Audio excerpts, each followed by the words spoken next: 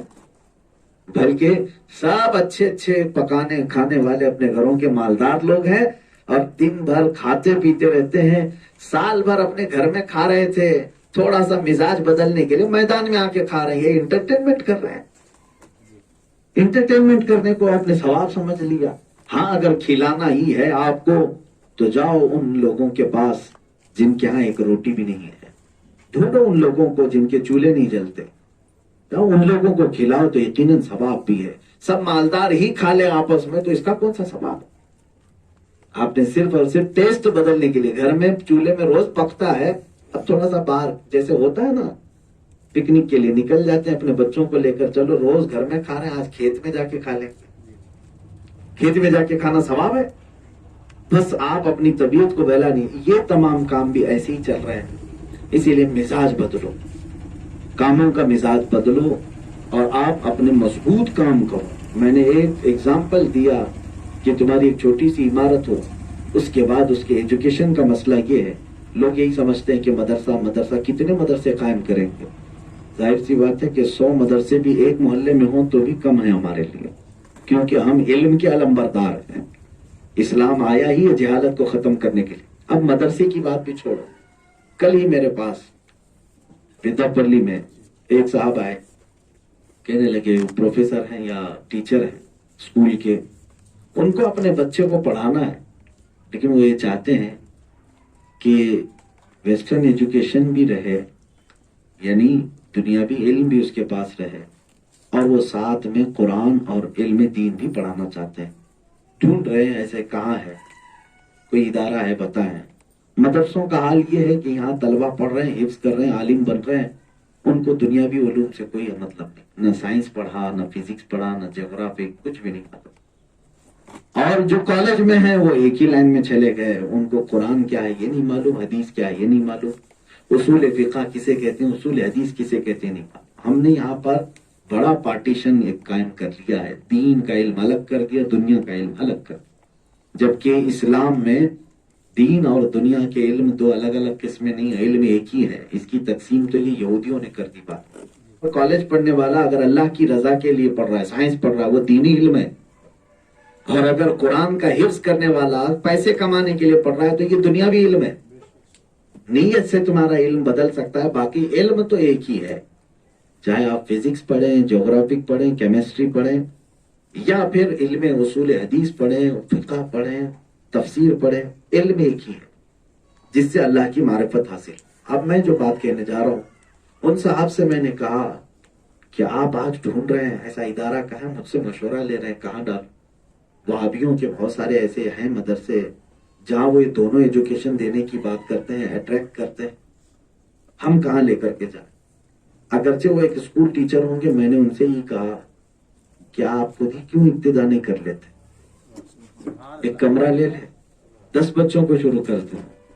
وہ شوق میں آ گئے، کہا میں کر سکتا ہوں، ہاں بالکل کر سکتے ہیں، آپ کریں۔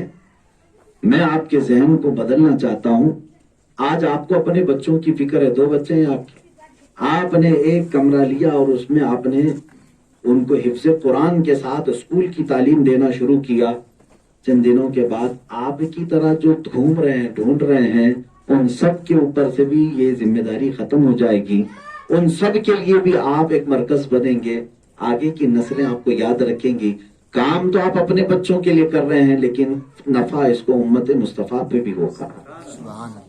آج یہ بھی ایک موٹیویشن جس کو کہا جاتا ہے، یعنی ایک طرح اپنا دماغ چینج کرنا، کام کا طریقہ بدلنا۔ آپ حضرات بھی یہ کر سکتے ہیں۔ میں مصر میں جامعہ ازہر کو دیکھا جہاں میری تعلیم ہوئی 4 سال، میرے استاد کئی ایسے استاد، حضرت محدث مصر ہیں، یسری رشدی نام ہے ان کا، اور جامعۃ الازہر مسجد الازہر میں بخاری شریف کا درس دیتے ہیں سالوں سے، لیکن وہ ایک بہترین ڈاکٹر ہیں، بون اسپیشلسٹ، وہ ہڈیوں کے ڈاکٹر ہیں، ہڈیوں کے ماہر جراح ہیں، یعنی وہ سرجری کرنے والے ڈاکٹر ہیں، لیکن وہ مسجد ازہر میں بخاری کا درس بھی دیتے ہیں۔ تفسیر کے ہمارے استاد ہیں، وہ بہترین انجینئر ہیں، اور علم تفسیر میں ماہر ہیں اور استاد بھی ہیں جامعہ ازہر کے. ایک تو نہیں بہت مثالیں ہیں. وہاں انہوں نے علم کو ایسا رکھا ہے. جامعہ ازہر میں تقریباً 56 فیکلٹیز ہیں، جیسے سائنس، آرٹس، کامرس، یہ 3 فیکلٹی اسٹریم آپ دیکھتے ہیں. 56 فیکلٹیز وہاں پر ایک ہی کالج کے اندر ہیں. جامعہ ازہر میں 4.5 لاکھ اسٹوڈنٹس ہیں اس کی، ورلڈ کی سب سے بڑی یونیورسٹی. لیکن ان کی ایک شرط یہ ہوتی ہے، میڈیکل کرے، انجینئرنگ کرے، فارمیسی میں جائے، کسی میں بھی جائے، لیکن 4 سال کا اگر اس کا کورس ہے، جیسے ڈگری گریجویٹ ہمارے لیے بھی کمپلسری تھا، ہم بھی 4 سال گریجویٹ کیے. تو اس گریجویشن میں ان کی طرف سے قانون ہے، ہر سال 7.5 پارے حفظ کرنا کمپلسری ہے. MBBS 4 سال کا ہے، وہاں پر 4 سال کا MBBS ہے اور 7.5 پارے اس کو ہر سال حفظ سنانا ہوگا. چوتھے سال جب وہ اپنی ڈاکٹریٹ کی ڈگری لے رہا ہوگا وہ حافظ قرآن ساتھ میں ہوگا. سبحان اللہ سبحان.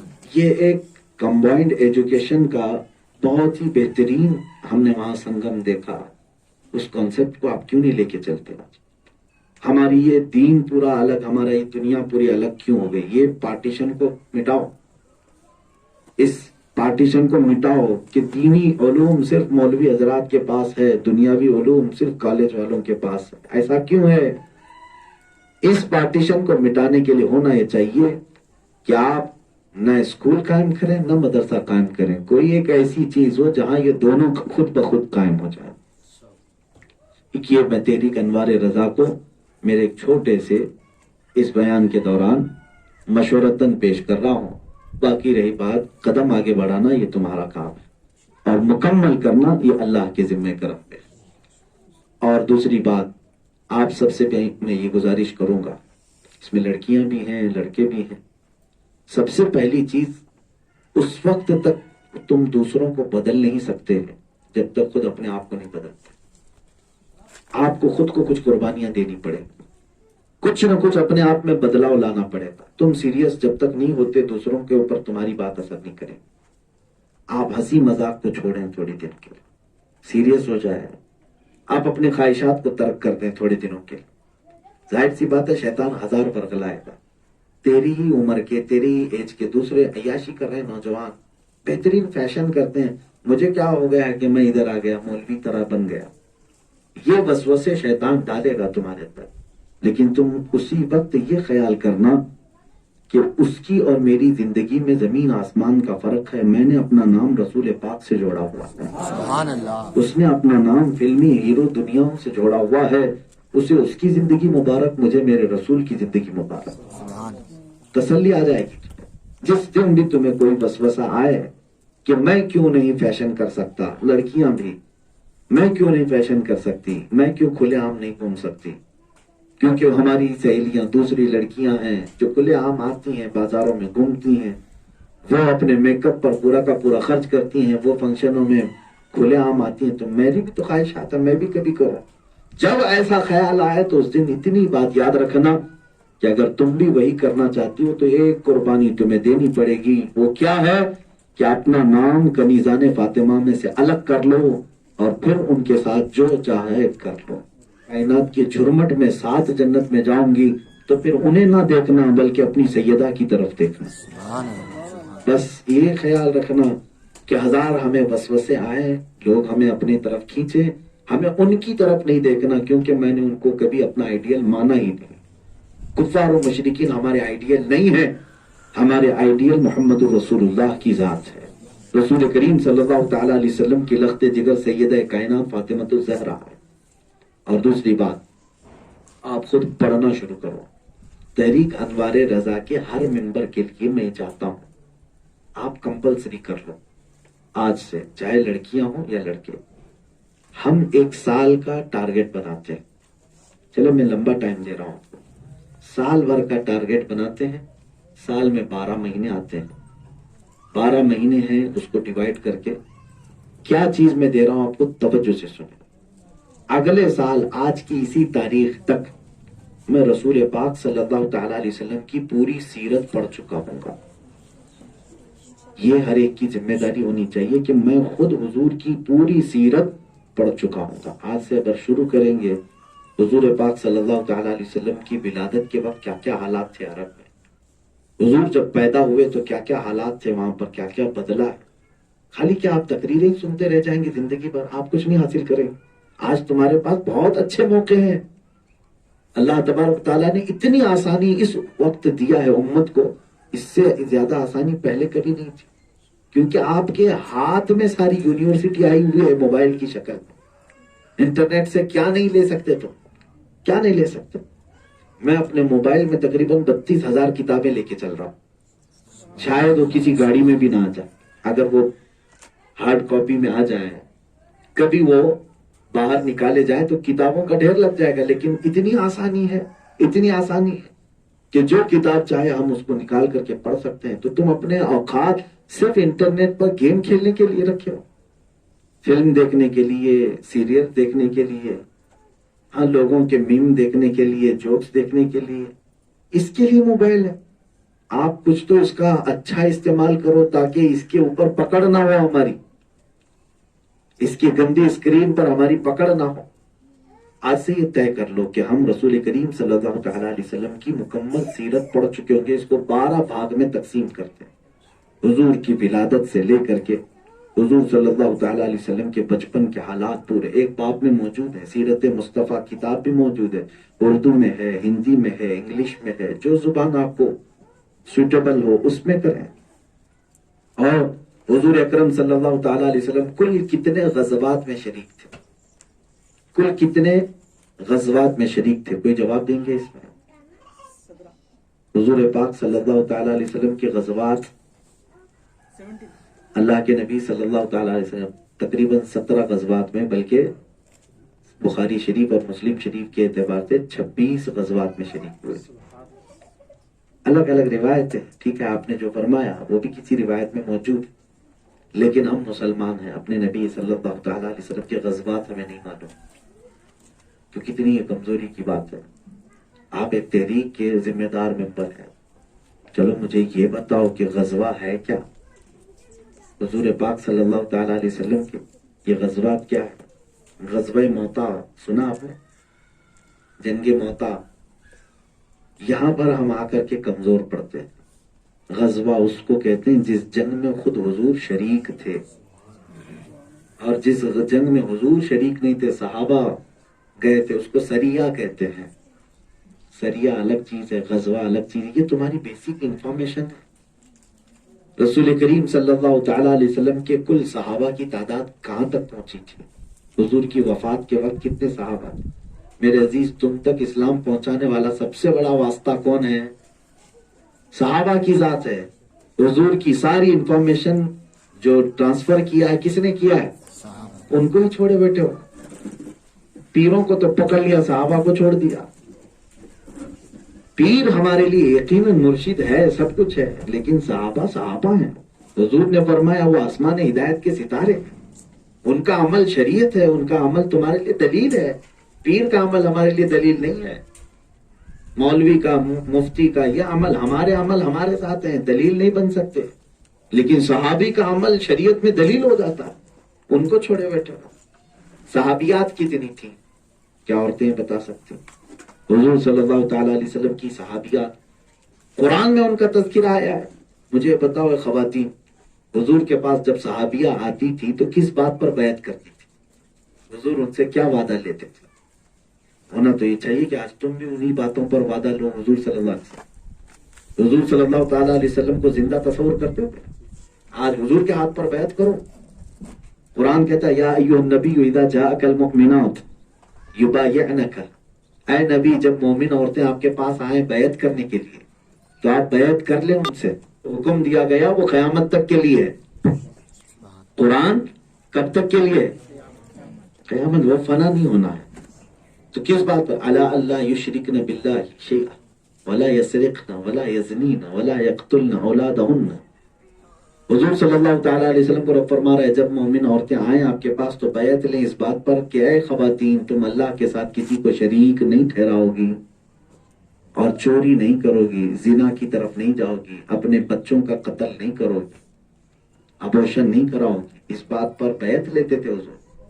ولا یاتین ببہتان، اور نہ ہی کسی پر بہتان لگاؤ گی، تہمت لگاؤ، زنا کی تہمت نہیں لگاؤ، ولا یعصینک فی معروف، کسی بھلائی میں تم نافرمانی نہیں کرو گی اللہ کی، فبایعہن، اللہ فرماتا ہے اگر وہ اتنی باتوں کا وعدہ کر لے تو اے رسول ان سے بیعت لے لے۔ اے خواتین بتاؤ کتنی ایسی ہیں جنہوں نے حضور سے اس بات پر بیعت کیا ہو، معلوم ہی نہیں ہے۔ رسول کریم صلی اللہ تعالیٰ علیہ وسلم کی سیرت کا ایک پورا باب ہم نے بند کر کے رکھا ہوا ہے، غزوات نہیں معلوم، حضور صلی اللہ تعالیٰ علیہ وسلم نے کتنے صحابہ کو سریات میں بھیجا یہ نہیں معلوم۔ ارے یہاں تم مہابھارت پڑھتے بیٹھے ہوئے ہو، فضول کی چیزیں، فضول کی چیزیں پڑھتے بیٹھے ہوئے ہو، خود اپنے نبی کی پہلے باتیں پڑھ لو، صحابہ کی سیرت، حضور اکرم صلی اللہ تعالیٰ علیہ وسلم کے ازواج مطہرات اور ان کے اولاد امجاد۔ چلو ایک بیسک چیز ہے، عدد بھی معلوم ہو گئے، ٹھیک ہے کافی، لیکن رسول کریم صلی اللہ تعالیٰ علیہ وسلم مکہ مکرمہ میں کتنے سال تھے؟ تقریباً 13 سال، اعلان نبوت کے بعد 13 سال، ویسے پیدائش سے لے کر 53 سال تک تھے۔ یہ 13 سال جو مکی زندگی کہلاتے ہیں، یہاں کون سے بڑے واقعات پیش آئے حضور کے ساتھ، کیا کیا ہوا 13 سال؟ کچھ نہیں معلوم۔ حضور صلی اللہ تعالیٰ علیہ وسلم کی پہلی شادی کس وجہ سے ہوئی؟ اس شادی کے بعد اثر کیا ہوا؟ حضور نے اسلام کی دعوت شروع کیسے کی؟ کہاں سے شروع کی؟ سب سے پہلے کون ایکسپٹ کیا؟ حضور صلی اللہ تعالیٰ علیہ وسلم جب لوگوں کے درمیان اسلام کی دعوت دیتے تو اس کے انداز کیا ہوتے تھے؟ کچھ نہیں معلوم، اور تم لے کر کے چل پڑے بہت بڑا ایک مشن۔ اپنے حضور کو اگر تم نے آئیڈیل بنایا ہے تو پہلے یہ چیز تمہیں معلوم ہونی چاہیے۔ کمپنی شروع کرنے جا رہے ہیں اور بیسک انفارمیشن ہی نہیں معلوم، کیا خاک کمپنی بنے گی؟ کچھ معلومات ہی نہیں ہے تو تجارت کر سکو گے؟ رسول کریم صلی اللہ تعالیٰ علیہ وسلم کے 13 سال کے دوران کتنے لوگ اسلام میں آئے؟ دعوت کیا ہزاروں کی تعداد میں پھیلتی چلی جا رہی تھی۔ پھر حضور کا مدینے جانے کا سبب کیا بنا؟ مدینے جانے کے بعد حضور کتنے سال رہے؟ 10.5 سال۔ جتنی جنگوں کا تذکرہ ہے نا، 26، 25 یا 17، یہ سب صرف 10 سال کے اندر ہوئی۔ مکہ میں ایک بھی جنگ نہیں کیا۔ یہ سیرت ہے رسول کریم صلی اللہ علیہ وسلم۔ ہر غزوہ جو ہوا اس کا پس منظر پڑھو، کیوں ہوا، کارن کیا تھا؟ کیا حضور کو جنگ کرنے کا شوق تھا؟ زبردستی جا کے جنگ کرتے تھے؟ ہر جنگ کا کچھ نہ کچھ کارن ہے، سبب ہے۔ یہ تمہیں آج معلوم کرنا ہے، کیونکہ بعد میں تم کو لوگ دہشت گرد کہہ رہے ہیں۔ تم اس نبی کی امت ہو جو صرف جنگیں کرتے تھے، تم بتاؤ کیوں جنگیں کی؟ آؤ میں بتاتا ہوں۔ بدر کیوں ہوئی تھی؟ احد کیوں ہوئی تھی؟ خندق کیوں ہوئی تھی؟ چھیڑا کون تھا؟ نقصان کس کا ہوا تھا؟ اور اٹھے کیوں تھے مدینے والے؟ آپ کو معلوم ہے؟ نہیں معلوم۔ ان سب چیزوں میں ہم نہ کرتے رہیں گے، کہاں تک نہ کرتے رہیں گے؟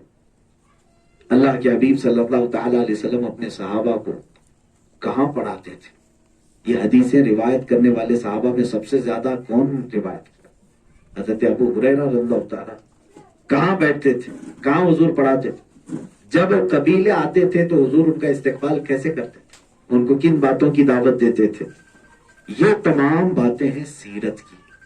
ہو سکتا ہے کہ لمبا پھیلا ہوا ٹاپک ہے، اسی لیے میں نے شروع میں ہی کیا کہا، آج یہ عہد کر کے اٹھو کہ اگلا سال یہ دن آئے گا اس وقت تک میں رسول پاک کی سیرت پڑھ چکا ہوں گا۔ یہ عہد کرتے ہیں۔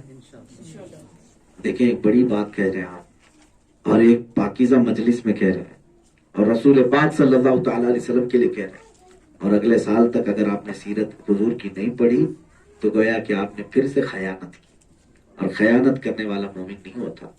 بس آج کے دن اتنی ہی ذمہ داری میں دینا چاہوں گا، پھر اگر مجھے موقع ملا کبھی آنے کا زندگی میں، اللہ نے زندگی باقی رکھی، ضرور آپ کے درمیان حاضر ہوں گا، اور ہو سکتا ہے اس وقت میں وہاں بیٹھا ہوں اور آپ یہاں بیٹھے ہوں، میں آپ سے کچھ سیکھ رہا ہوں اور آپ مجھے سکھا رہے ہیں انشاءاللہ۔ یہ کوئی بڑی بات نہیں، بعید بات نہیں ہے۔ جب نبی کونین صلی اللہ تعالیٰ علیہ وسلم نظر کرم فرماتے ہیں تو پھر دل کے دریچے بھی کھول دیے جاتے ہیں، دماغ کی وسعتیں بڑھ جاتی ہیں۔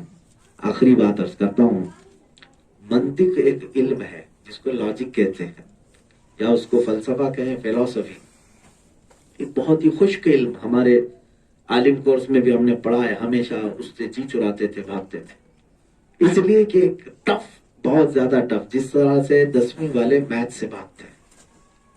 میتھمیٹکس سب کے لیے بہت ہی گنجلک ہے، یعنی انٹرسٹ نہیں آتا جلدی ایسے ایسے. اور 10ویں میں جتنے لوگوں کے میتھس میں ایگزام ہوئے پھر شاید زندگی میں کہیں وہ یوز میں بھی نہیں آتے.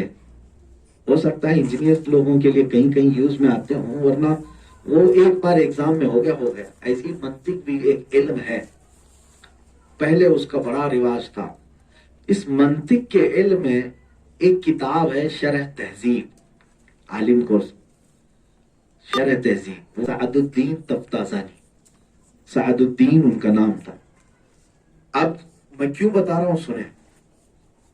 انہوں نے کتاب ایسی ہارڈ لکھی ہے کہ ان کے بعد آنے والوں نے اس کی شرح کی، اس کی گائیڈ لکھی.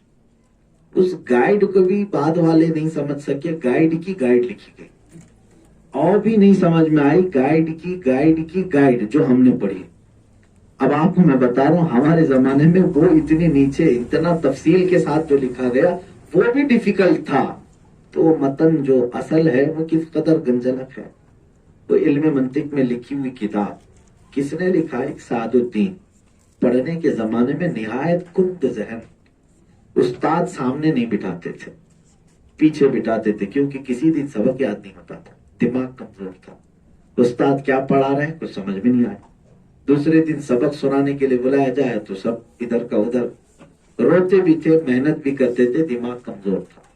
ایک دن استاد نے کلاس سے اٹھا کر باہر بھیج دیا، کہا کہ تو بہت ہی کمزور آدمی ہے، میرے درس تیری وجہ سے رک جاتا ہے، دوسرے طلبہ روک لیتے ہیں، تم باہر چلے جاؤ.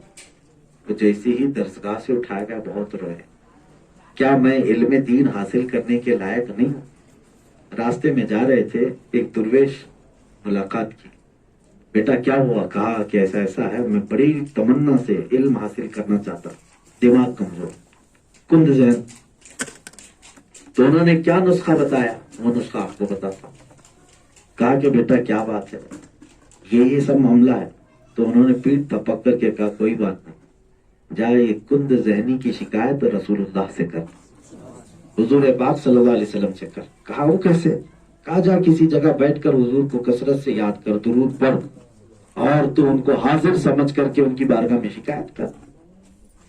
تو سعد الدین کہتے ہیں میں یہی کرنے کے لیے نکل پڑا. رات کو جاتا، ایک جگہ بیٹھ کر کے درود جیسی پڑھنے لگتا تو رونا آ جاتا تھا، کم ذہن ہونے کا. میرے عزیزو اسی لیے ہم ہمیشہ تسبیح لے کر کے چلتے ہیں، چاہے کوئی کچھ بھی سمجھے. آپ عادت ڈالیں، ہاتھ میں ہوتی ہے تو درود ویسے ہی پڑھا جانے لگتا ہے. جو کثرت سے درود پڑھتا ہے اس کا دل روشن کیا جاتا ہے، اس کی زبان میں اثر پیدا کیا جاتا ہے، اور اس کا تعلق حضور سے زیادہ قریب ہو جاتا ہے. سعد الدین کہتے ہیں ایک رات ایسی آئی کہ رات کو حضور صلی اللہ تعالی علیہ وسلم خواب میں تشریف لائے.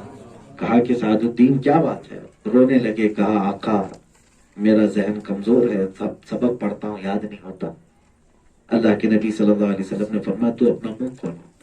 انہوں نے منہ کھولا، حضور نے اپنا لعاب ان کے منہ میں ڈالا. سبحان اللہ. صبح اٹھتے ہیں سعد الدین، صبح بیدار ہو کر کے آئے، کتاب وغیرہ دیکھی، ایک نظر میں کتاب یاد، اور آئے درسگاہ میں. استاد آئے ہوئے ہیں، بیٹھے ہیں، پڑھا رہے ہیں.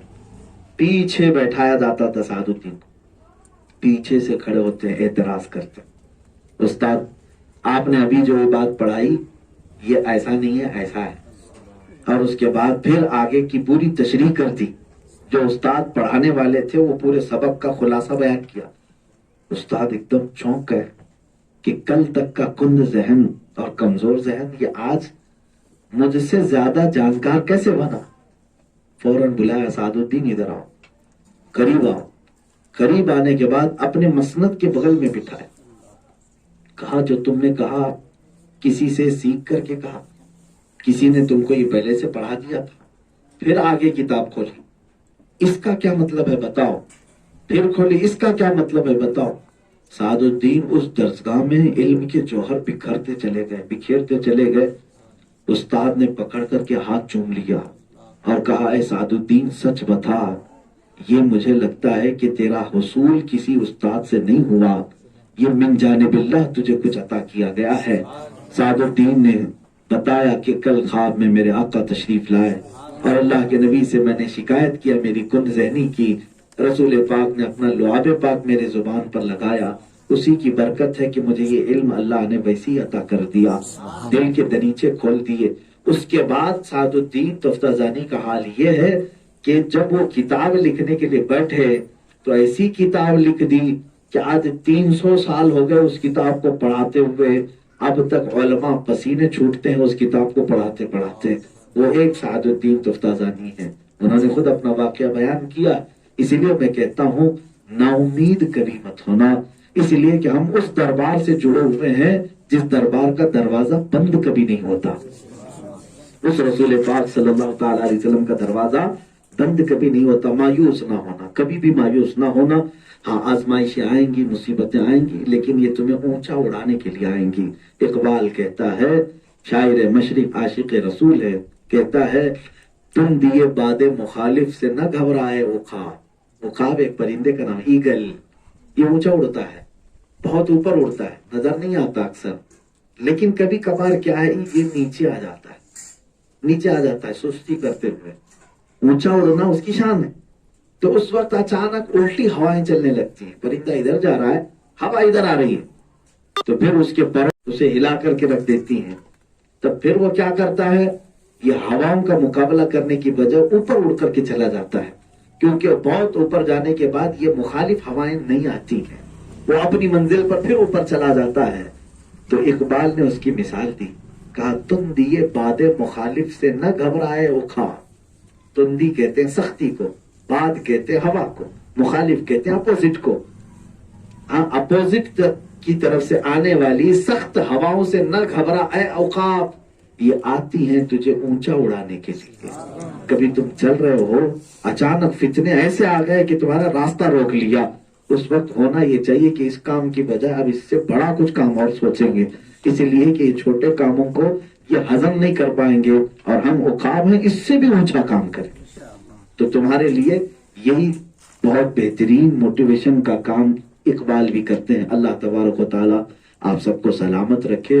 میں نے بہت زیادہ وقت آپ کا لے لیا، اللہ تبارک و تعالیٰ آپ سب کو دین متین پر استقامت عطا فرمائے۔ اللہ تبارک و تعالیٰ اپنے حبیب پاک صلی اللہ تعالیٰ علیہ وسلم کی سچی اور خیر امت ہونے کا شرف ہمیں عطا فرمائے۔ ہمارے بچوں کو اور بچیوں کو اللہ وہ کام لے جس سے وہ اور اس کے رسول راضی ہوں، کام وہ لے لیجئے تم کو جو راضی کرے، ٹھیک ہو نام رضا تم پہ کروڑوں درود۔ وآخر دعوانا الحمدللہ رب العالمین۔